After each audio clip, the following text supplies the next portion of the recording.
కేరళలో గత వారం మునిగిపోయిన షిప్తో మహా ప్రమాదం ముంచుకు వచ్చింది. కంటైనర్ల నుంచి కేరళ తీరానికి నూడిల్స్ అనేటువంటి అతి చిన్న ప్లాస్టిక్ పదార్థాలు కొట్టుకు వస్తున్నాయి.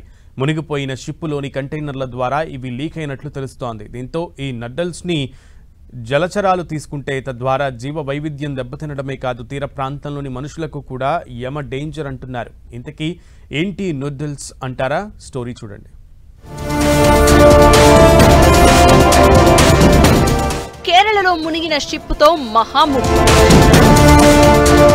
జీవ వైవిధ్యమే కాదు, చుట్టుపక్కల ఆహారం కూడా కలుషితమయ్యే ప్రమాదం.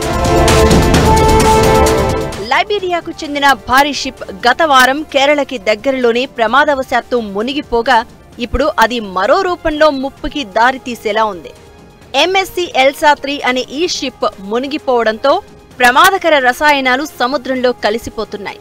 అలా కలిసిపోతున్న వాటిలో మోస్ట్ డేంజరస్ గా నూడిల్స్ అనేవి ప్రమాదకర పదార్థాలుగా మారాయి. చాలా చిన్న చిన్న ప్లాస్టిక్ పెల్లెట్స్ రూపంలో ఉన్న పదార్థాలే ఈ నూడిల్స్. ఇప్పటికే కొచ్చివేళి, తుంబా, వెట్టుకాడు ప్రాంతాల్లో బయటపడుతున్నాయి. పైగా ఇవి చూడడానికి చేపల విసర్జకాలలా ఉండడంతో అస్సలు అనుమానం కూడా కలుగదు. ఈ నూడిల్స్ తిరువనంతపురం తీరంలో కొన్ని కంటైనర్లు క్రాష్ అవడంతో బయటపడినట్లుగా అనుమానిస్తున్నారు. ఈ నూడిల్స్ ఎలా ప్రమాదకరం అంటే వీటినే సముద్రంలో జలచరాలు మింగడం, ఆ తర్వాత అవి వాటి శరీరాల్లో కలిసిపోవడం జరుగుతుంది. అలాంటి చేపలు, రొయ్యలను ఆహారంగా తీసుకుంటే ఈ ప్రమాదకర ప్లాస్టిక్ పెల్లెట్స్ మనుషుల శరీరాల్లోకి చేరుతాయి. తద్వారా శరీర భాగాలు, అవయవాలు దెబ్బతింటాయి. 1 నుంచి 5 మిల్లీమీటర్ల సైజులో ఉండే ఈ ప్లాస్టిక్ పెల్లెట్స్ ని బాగా మెల్ట్ చేసి ప్లాస్టిక్ బాటిల్స్, వాటర్ బాటిల్స్ గా తయారు చేస్తూ ఉంటారు. మనకి సాధారణంగా కనిపించే ప్లాస్టిక్ ఉత్పత్తులు కనీసం 1000 నుంచి 10,000 సంవత్సరాల వరకు నాశనం కావు. అంత కఠినమైన ఈ నూడిల్స్ శరీర భాగాల్లోకి చేరడం చాలా సులభం.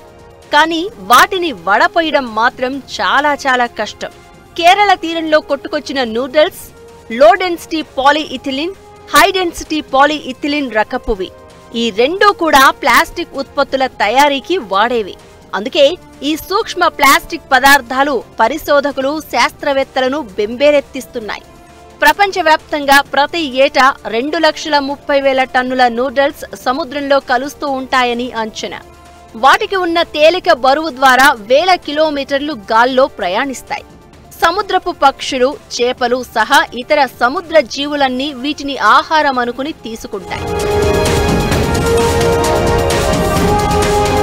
ఇప్పుడు లైబీరియా నుంచి కేరళ సముద్ర తీరానికి వచ్చి మునిగిన MSC ఎల్సా 3 షిప్ లో 640 కంటైనర్లు ఉన్నాయి. వాటిలో 13 కంటైనర్లలో డేంజరస్ కెమికల్స్, 12 కంటైనర్లలో కాల్షియం కార్బైడ్, మిగిలిన వాటిలో 85 మెట్రిక్ టన్నుల డీజిల్, 367 మెట్రిక్ టన్నుల ఫర్నేస్ ఆయిల్ ఉంది. ఇప్పుడివి సముద్రంలో కలిసిపోతున్నాయి. దీంతో అధికారులు కొచ్చి తీరంలో హై అలర్ట్ ప్రకటించారు. కంటైనర్ల నుంచి బయటకు వచ్చిన ఇంధనం తీరం వైపుకు వస్తే తాకొద్దని ప్రజలను కేరళ విపత్తు నిర్వహణ సంస్థ హెచ్చరించింది. అంతేకాదు సముద్ర జలాల్లో ఇంధనం లీకేజ్, దాని పరిధిని లెక్కించడానికి స్పెషల్ ఫ్లైట్ ని రప్పించారు. సాక్ష్యం అనే ఓడని కూడా సముద్రంలోని జీవ వైవిధ్యం దెబ్బతినకుండా ఉండేందుకే వినియోగిస్తున్నారు.